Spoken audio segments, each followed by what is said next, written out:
안녕하세요. 안녕하세요, 백성훈입니다. 짧고 간결하게 말하기 스냅톡. 첫 번째, 자신감 있게 말하기. 두 번째, 상대방이 듣고 싶은 이야기하기.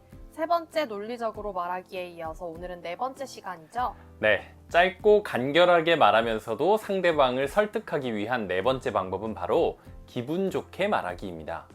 내가 기분 좋게 말하는 게 아니고요, 듣는 사람이 기분 좋게 말하라 라는 이야기인데요. 지난 설득의 6가지 원칙에서 말씀드렸던 호감의 원칙 기억하시죠? 기억 안 나시는 분들은 이 영상을 참고하시면 될 것 같고요. 쉽게 말해 사람은 호감 가는 상대의 말에 더 잘 설득된다는 게 호감의 원칙이었습니다. 그것과 비슷하다고 보시면 됩니다. 이야기를 듣는 상대방의 기분이 좋아야 짧고 간결하게 말해도 내 이야기에 더 잘 설득되겠죠. 기분 좋게 말하기. 뭔가 당연한 것 같으면서도 어려운 것 같기도 하네요. 구체적으로 어떻게 하면 되나요? 흔히들 호감 가는 말하기의 필수 조건이 수려한 외모와 대단한 말솜씨라고 생각하시는 경우들이 많은데 실제로는 전혀 그렇지 않습니다. 물론 예쁘고 잘생긴 걸 싫어하는 사람이 어디 있겠냐마는 공자의 유명한 말 있잖아요. 약삭 빠른 말과 꾸미는 얼굴에는 인이 깃들기 어렵다라고. 오히려 너무 번지르르한 외모와 달변이 반감을 불러일으키는 경우도 많습니다. 너무 사기꾼 같달까요? 오히려 다소 어눌하더라도 진심을 다해, 정성을 다해 이야기하는 게 더 나을 때도 많습니다. 맞는 것 같아요. 요즘 너무 조각같이 잘생긴 사람보다 친근하면서도 부드러운 훈남이 대세잖아요.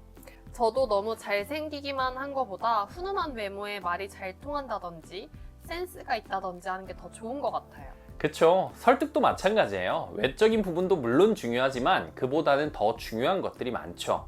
깔끔하고 단정한 외모와 밝고 긍정적인 태도를 기본으로 하면서 먼저 상대방과의 대화가 본론으로 들어가기 전에 가벼운 사담을 섞으면서 관계를 빠르게 한번 좁혀보십시오. 예전에 만난 적이 있다거나 살고 있는 지역이나 출신 학교, 회사 등 관련이 있는 주제를 가볍게 던지는 것도 좋은 방법이고요. 그리고 내가 그 주제를 바탕으로 당신에게 호감과 친밀감을 갖고 있다라고 알려보시기 바랍니다. 자신에게 호감을 갖고 있는 상대를 함부로 대할 수 있는 사람은 많지 않습니다. 나에게 호감을 느끼게 만들려면 내가 상대에게 호감이 있음을 먼저 드러내는 게 가장 쉬운 방법이에요.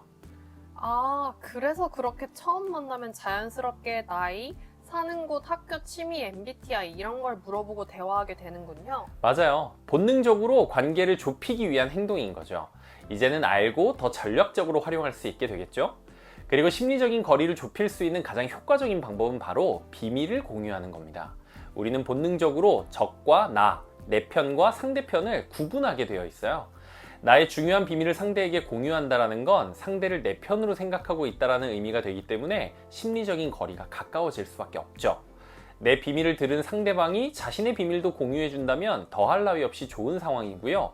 단, 타인에 대한 험담이나 가십거리 등을 늘어놓는 것은 믿을 수 없는 사람이라는 평가를 받을 수 있기 때문에 하지 않는 것이 좋습니다.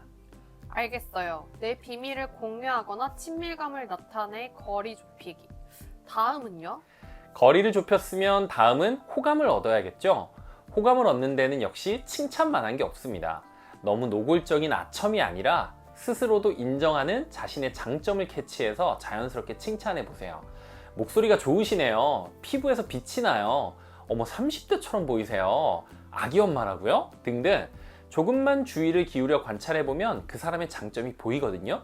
진심으로 상대의 장점을 칭찬하세요. 그것이 나에 대한 호감으로 돌아올 겁니다.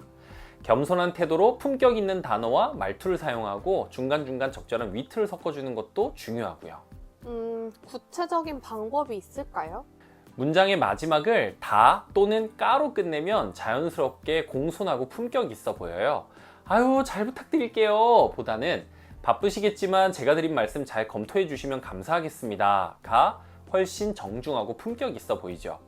물론 상황에 따라 다소 격조 없어 보여도 친근하게 보이는 게 나을 때도 있지만 정중하고 품격 있게 보이는 게 나쁜 상황이라는 건 없으니 기본으로 생각해 두시면 좋습니다. 다만 정중하고 품격 있어 보이는 말투는 다소 딱딱할 수 있으니 꼭 적절한 위트를 섞어주세요. 사실 이런 위트는 센스의 영역이라 타고나지 않으면 잘 안 되는 경우가 많지만 얼마든지 미리 관심을 갖고 공부하는 것으로 어느 정도는 보완이 가능합니다. 유행어나 에피소드 등을 메모해 뒀다가 적절한 상황에 활용해 보십시오. 하다 보면 늘어요. 공손하고 품격 있게, 중간중간 위트를 섞어서 딱딱하지 않게. 알겠어요. 또 있을까요? 절대 하지 말아야 할 것들도 있습니다. 대표적으로 잘난 척이죠. 평소에 잘난 척을 잘 하지 않는 사람도 예의상 상대방이 추켜 세워준 것에 우쭐해서 잘난 척을 하게 되는 경우가 많은데, 나의 잘난 척은 타인에 대한 깔봄을 기본으로 하기 때문에 과하면 비호감의 원인이 됩니다. 겸손 또 겸손하셔야 됩니다. 그렇다고 지나치게 약한 척을 하라는 건 아니에요. 오히려 인정에 호소해서 상황을 유리하게 이끌어 가려는 경우가 있는데, 이 경우 실패할 확률이 높습니다. 저희 이번에 이 계약 실패하면 진짜 망할 수도 있습니다. 부디 잘 부탁드립니다 하고 읍소하는 것은 일시적으로 응원하고 싶은 마음을 불러일으킬 수는 있으나 결국은 자신도 함께 망할 수 있음에 경계심이 생길 수밖에 없죠. 비굴하지 않게, 당당하면서 우쭐하지 않게 겸손한 것이 핵심입니다. 잘난 척하지 않으면서 자신감 있게, 비굴하지 않으면서 겸손하게, 정말 한 끗 차이로 호감과 비호감이 나뉘는 것 같아서 주의해야겠네요. 맞습니다. 평소 자신의 태도가 어떤지 이번 기회를 통해서 돌아보시는 것도 좋겠죠. 그리고 상대방의 말을 중간에 끊고 내가 하고 싶은 말을 하는 것도 절대 하지 말아야 하는 행동입니다. 상대의 생각을 존중하지 않는다라는 인상을 주고 대화하는 것 자체가 싫어지게 되거든요. 상대방의 말을 끝까지 듣지 않아 그 생각을 오해하게 되는 것도 문제고요. 그리고 상대에 대한 비판은 가급적 하지 않을수록 좋습니다. 아예 하지 말라가 아니라 가급적 덜 하라고 말하는 이유는 안 할 수가 없다는 걸 알기 때문인데요. 하지만 하더라도 딱히 좋은 결과가 있지는 않으니 가급적 하지 말라는 거고요. 비판할 것이 서너 가지가 있더라도 하나만 하도록 하고요. 내가 그동안 쭉 보니까로 시작하는 한꺼번에 쏟아붓는 듯한 질책은 그럼 내가 잘한 게 하나도 없다라는 거야? 라는 식으로 엇나가기 마련이니 절대 하지 않으시는 게 좋습니다. 얘기를 듣다 보니 스스로 반성하게 되는 내용들도 많네요. 주의해야겠어요. 특히 상대에 대한 비판은 정말 부끄럽네요. 저도 마찬가지예요. 머리로는 알아도 어쩔 수 없이 실수하게 되는 것 같아요. 만약 비판을 하더라도 최대한 상처를 덜 주는 방식으로 하셔야 됩니다. 간혹 내 말이 옳으니 상처를 받든 말든 내 할 말은 한다 라고 하시는 분들도 있는데, 상대를 궁지로 몰아넣어서 얻는 것은 그저 내 말이 맞잖아 라는 통쾌함 뿐입니다. 실제로 득될 것은 아무것도 없죠. 오히려 감정이 상해버린 상대방은 공격적이 되고 그 무엇도 받아들이기를 꺼리게 됩니다. 어쩔 수 없이 해야만 한다면 비판을 한 후에는 반드시 건설적인 의견을 덧붙여 긍정적인 방향으로 이끌어가는 게 중요합니다. 알겠어요. 스냅톡의 네 번째 방법, 기분 좋게 말하라. 친밀감을 통해 거리를 좁히고 칭찬과 겸손함으로 호감 챙기기. 상대방의 말을 끊거나 비판하지 않기. 맞죠?